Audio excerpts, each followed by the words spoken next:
Good evening, ladies and gentlemen. I'm Meadsy69 and welcome back to some more replays. Today we have 4 replays for you today, and first up we have Vollen in the STB in the Purple Clan, and he is on the this new map. I can't even remember.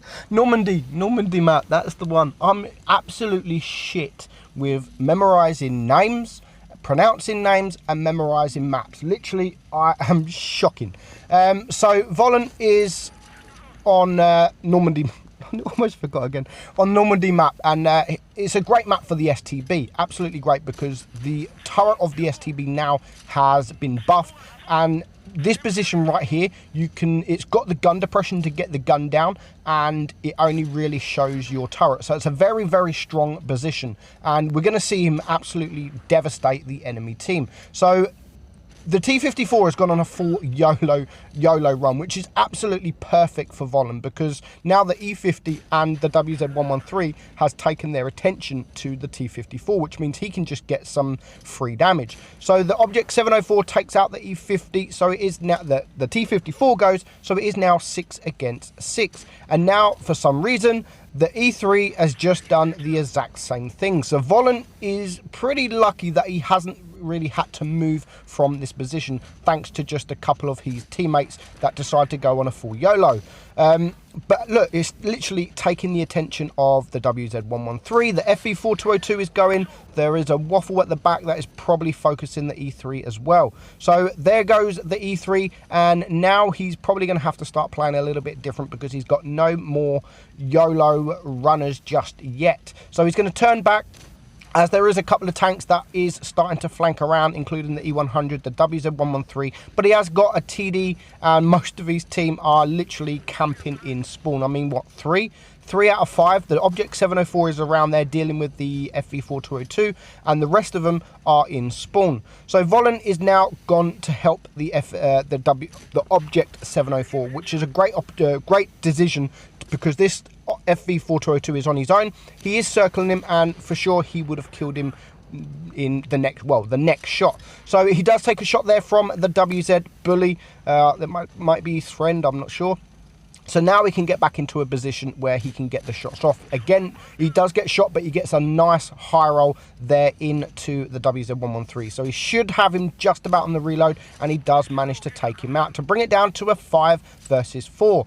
And now the WZ, the waffle on the enemy team, again, he's spotted that he is on his own, and he is a nice, juicy, full hit point waffle. So, of course, he's going to load the HE, and he is going to go and get as much damage as he can. Using this ridge, he's always trying to use the gun depression on this tank, because he knows that the turret armor on this thing is insane. And a little bit of good news for him that the Object 704 dies, because now this is just all of his damage. He can get around. His team are dying back there in spawn. It is now 2 versus 4, but we can safely say that this waffle is going to die.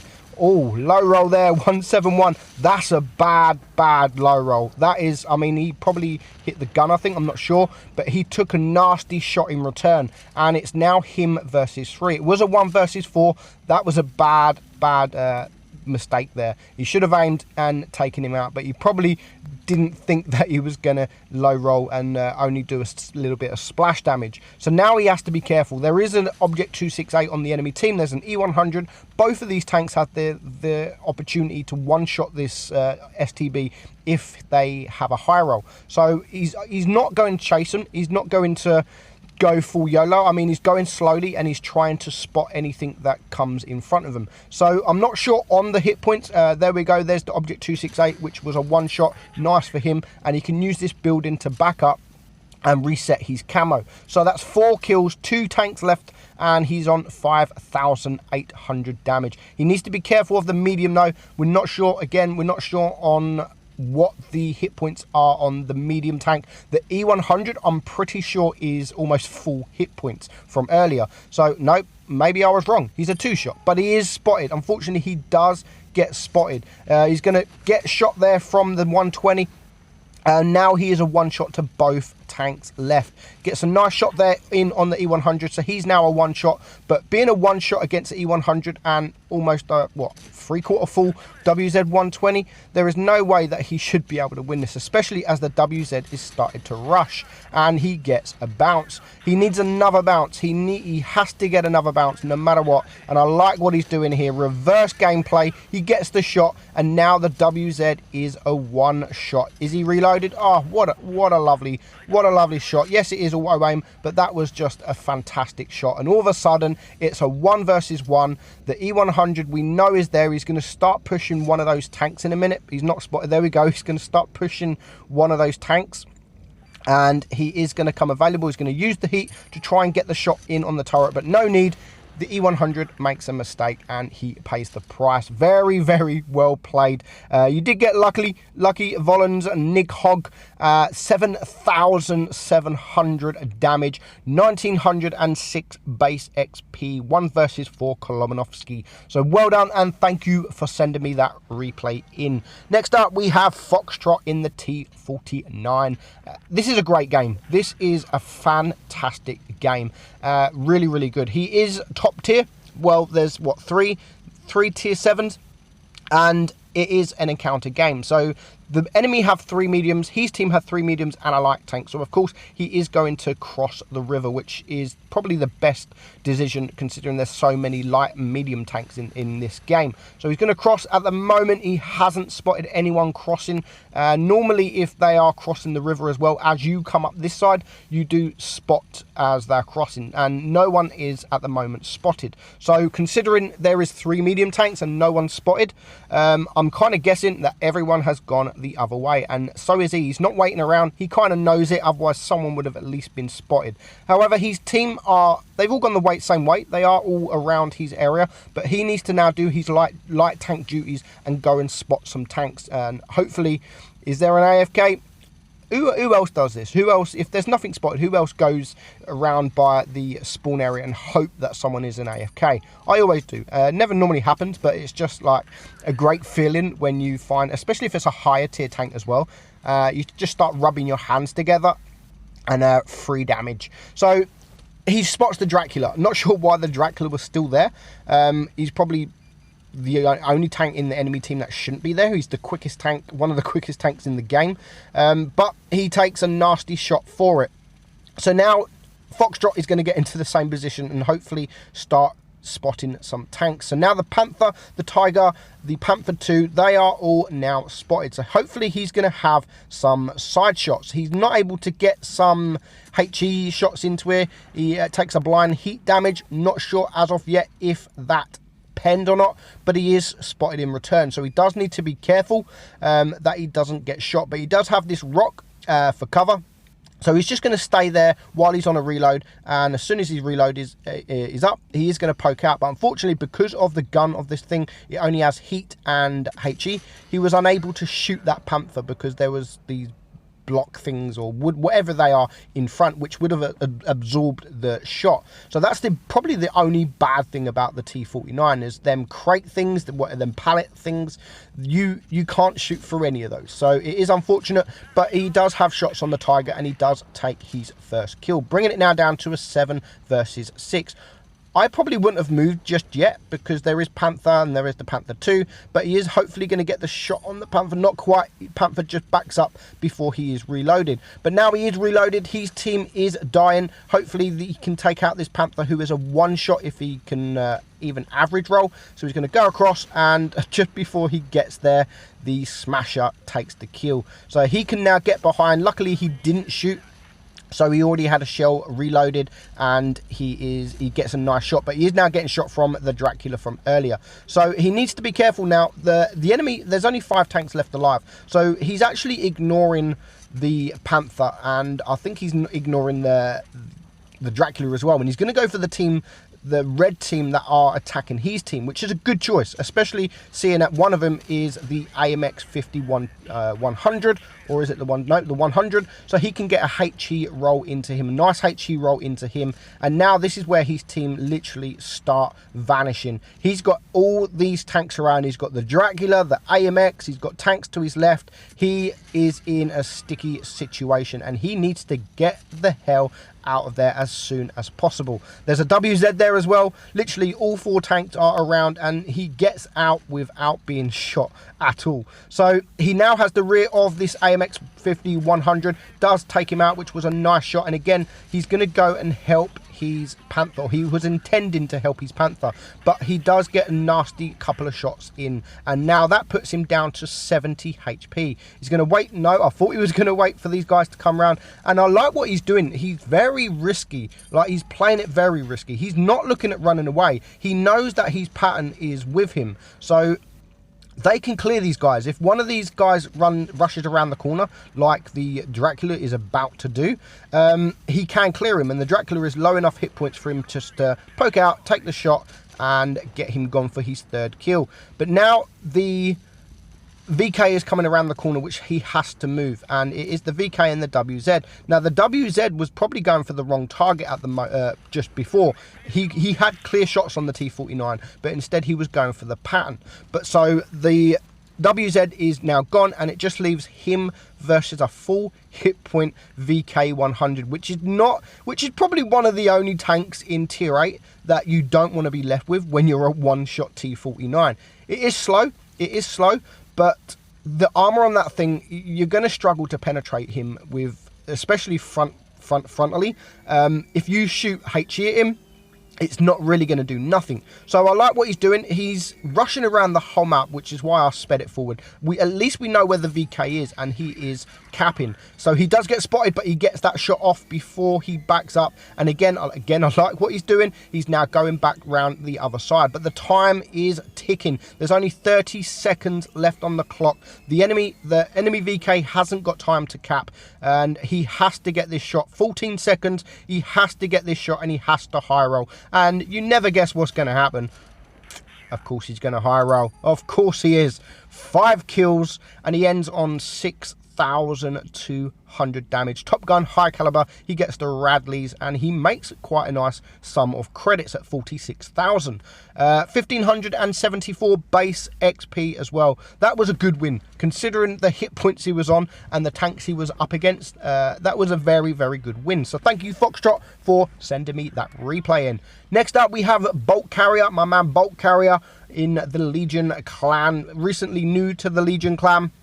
Met him at Tankfest. He's a good kid, very good kid, and he's a very, very good player. And he's driving the E50M.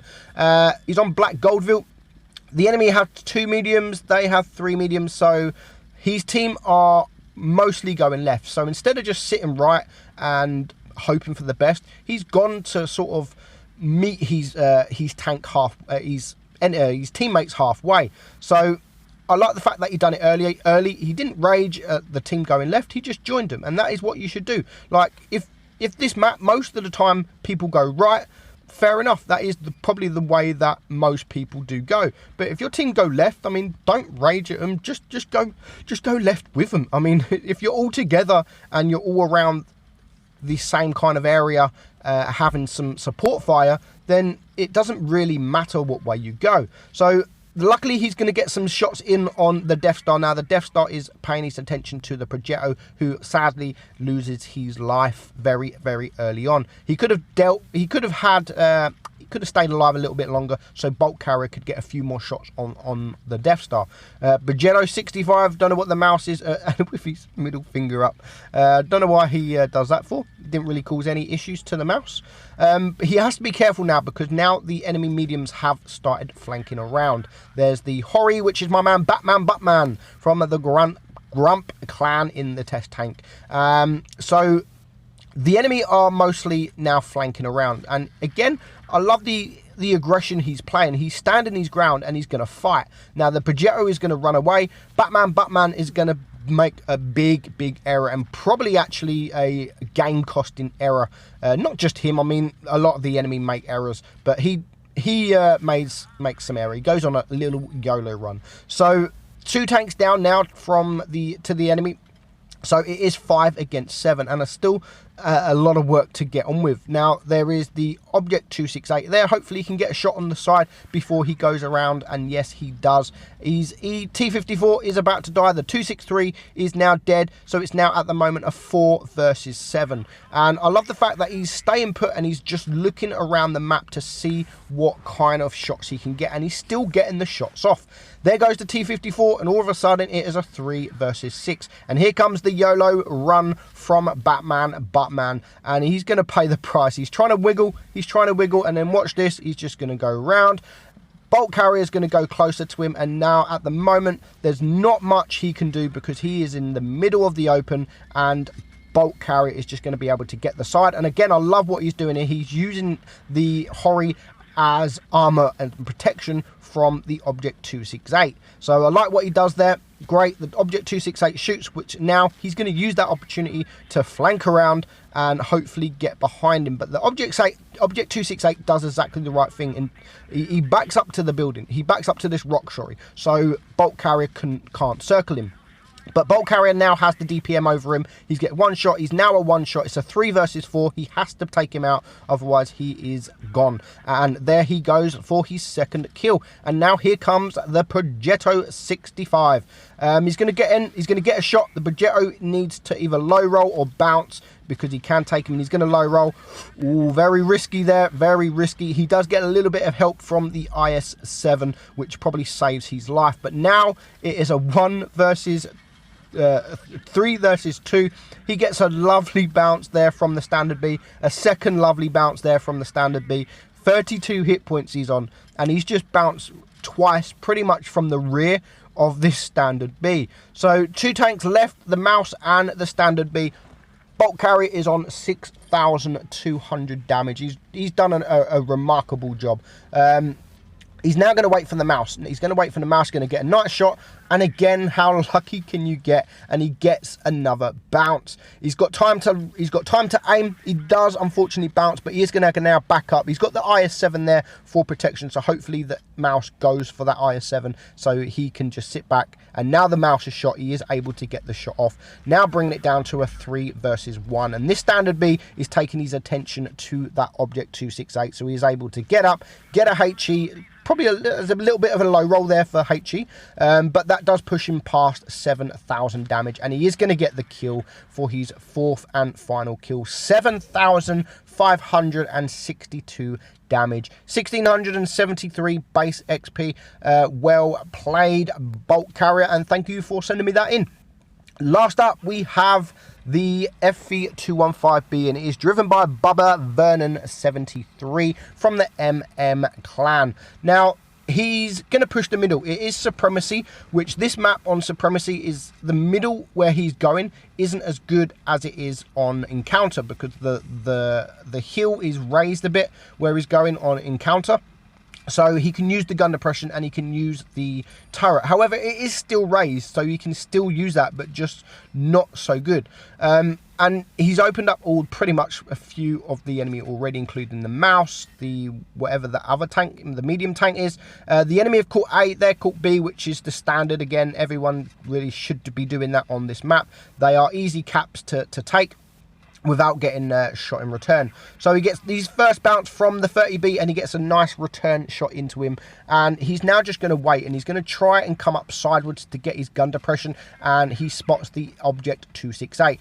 This kind of angle is great to get your gun down, but also he does need to be careful, because as he's poking up, he is exposing his side armor, and that is the easiest part to penetrate. So at the moment, he's not getting challenged. He's had that one bounce. He's not getting challenged at the moment. There's the Mouse. He gets a nice high roll, 500 on into that Mouse. So they are winning on Supremacy points. He's now going to push the side of the 30B, and he's just going to wait. The T62 is coming from behind, but now if I would probably go for the 30B. The WZ-120 is rushing him. He is going to be able to get one more shot in, and hopefully the WZ-120 can take him out, which is what he does. And now all of a sudden, they are 1 tank down each, but there's there's a medium tank and him, both tanks with great, fantastic DPM. Now, facing off against a tank with not so good DPM. So not really ideal for the mouse. He has to get out of there. He has to get out of there quick. And all of a sudden he does get some backup from the T62. Gets a nice bounce there. And there is the T62 again, who bounces him, and he's going to get a nice shot there. The T62 now should probably just be running away. He's not got the hit points, but here comes, look at that, the drifting Batchat takes out the 1-2-1. So the Batchat, well played there. I know he took a shot from the FV, but he actually helped his two teammates here in taking that tank out. And all of a sudden, they are now up on guns. So we need to take out this mouse. We need to take out this mouse. He is a two-shot if he can able to get that shot into the cheek, which he does. So he is now a one-shot. But now the Batchat, the good play from earlier, he tries it again, but there's it doesn't pay off that time. So now it's a 4 versus 5. Don't know what this chieftain was doing. That was just what was you doing? Why did you do that? Why did you do that? So 6,200 damage already. I mean 6,400 damage already. It doesn't feel like he's done so much damage, but he has. He's had a few Hesh rounds that have done nice damage, and it is now a 3 versus 2. Again, a nice shot there into the 1-2-1B, bringing him down to what, 2 shots. He's on 6,700 damage now. If he can get one more shot, it will push him above the 7,000. Here's his opportunity, and he takes out the Object 268. One tank left, which is this 1-2-1B. He's got plenty of hit points. I mean, he's bounced 1,400 damage. That is this tank all over. If you can go hold down, you can bounce so many shots, and it's such a troll tank you won't be able to pen the turret. It's very, very difficult. So he's going to now poke forward. He's got this guy on the probably not on the reload, but he's got enough hit points to clear him. Well played, Bubba. 7,500 damage, and he gets the ace. That's it, guys. I hope you enjoyed these replays. I'm Meadsy69, and I will catch you all soon. Bye-bye.